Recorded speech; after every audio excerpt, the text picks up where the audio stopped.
Every week the description changes.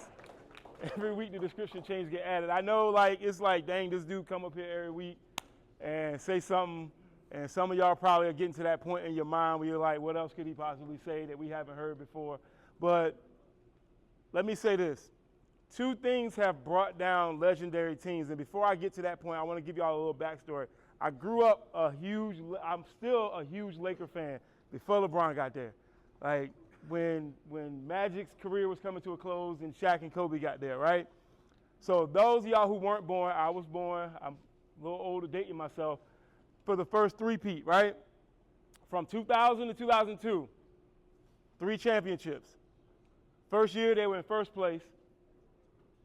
Led the league with wins. Second and third year, they were in second place. Second year, they were in second place. Third year, they were in third place, won the championship. Fast forward to 2004, they now have a roster that is supposed to just dominate. Shaq, Kobe, Gary Payton, Karl Malone, they loaded. Phil Jackson's still there. It's about to be an easy ride to the championship, right? One thing happened. They came in, they were the 3rd seed with one of the most dominant rosters in the NBA. They're the 3rd seed.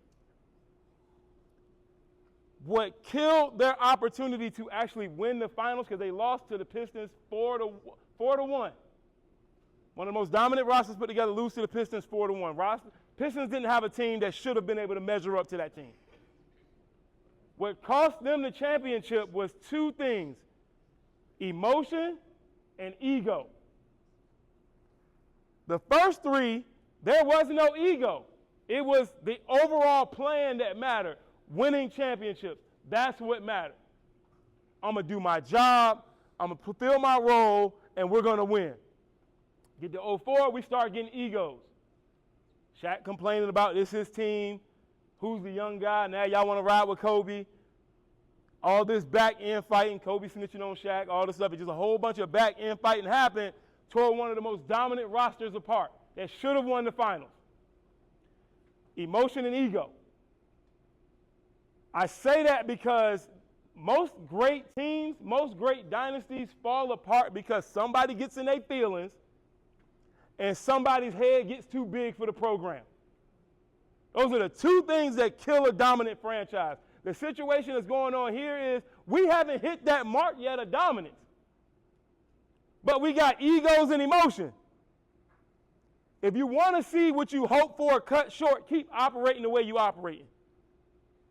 We got egos, emotions, feelings, people getting mad, people wanting to be in their feelings on game day until they get the opportunity they want, then they smiling.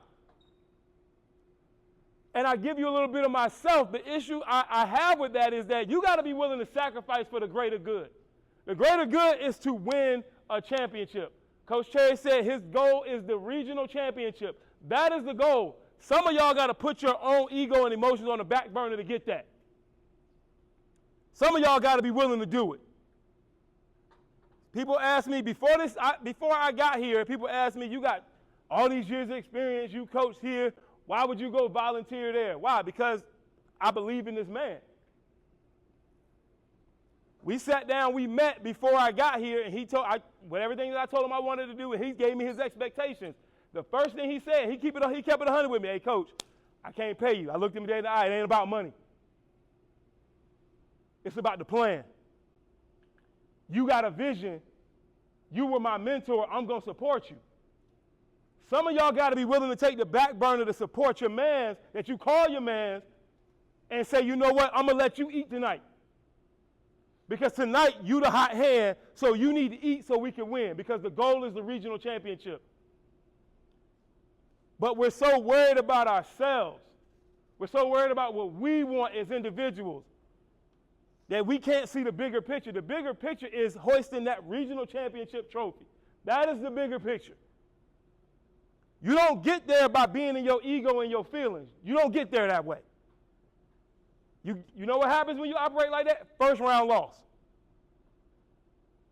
Or you beat somebody in the first round, you might sneak by, and then you get that second round punch in the face. Swallow your pride. It's not that hard to say the program matters more than my feelings. It's not that hard. For a few weeks in a year, got to sacrifice your individual wants so that everybody sitting at these tables that you eat with, that you practice with, that you live with, can celebrate a moment that has not happened here. Not under this regime. And if I'm willing to sacrifice a 20-year career to come support this man for free because I care about this man like he's family, some of y'all got to look at yourselves in the mirror. Some of y'all have to. The bigger picture is winning, not what you want.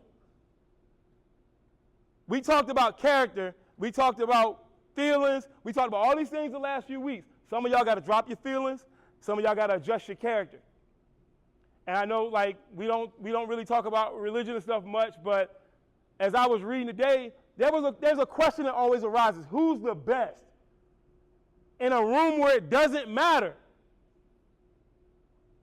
It doesn't matter. What matters is Kempsville football the best tonight? That's what matters. Is Kempsville football better than Kellum? That's what matters. Not how my stats going to look at the end of the night. That ain't the tail of the tape, because you can have an awesome game and still lose. Your stats really don't matter because your team lost. So at some point, the collective, you got to actually decide what matters the most. Is it you or is it the program? Because you're wearing Kempsville gear, but you're in your own feelings. You're worried about yourselves. Are we better than Kellum, yes or no? I'm not hearing everybody. Are we better than Kellum, yes or no? Yes, sir. If you can't get out of your feelings and remove your ego, they're going to show you something different. I'm telling you right now. Talent aside. Because talent don't beat hunger on any day of the week. And some of y'all got natural talent, but y'all got too many emotions and too many egos. The goal is to win. It's to roll in the Kellum, dominate, go home. Is that not been the goal the last few weeks? Dominate, go home as one. Not so you can see how much you can do tonight and then tell everybody what you did, but as one. Kempsville football is a program, not a series of individuals. That is across the board. Everybody that's attached to this program has to get that hint. It is about the collective goal, and that is winning a regional title. It starts tonight because Kellum is in the way. Playoff seeding matters. They're in the way. Go get what you deserve. And that's a regional championship, but it starts with knocking them off tonight. Am I understood? Yes, sir. Dominate the game and go home. All right, Coach, it's on you.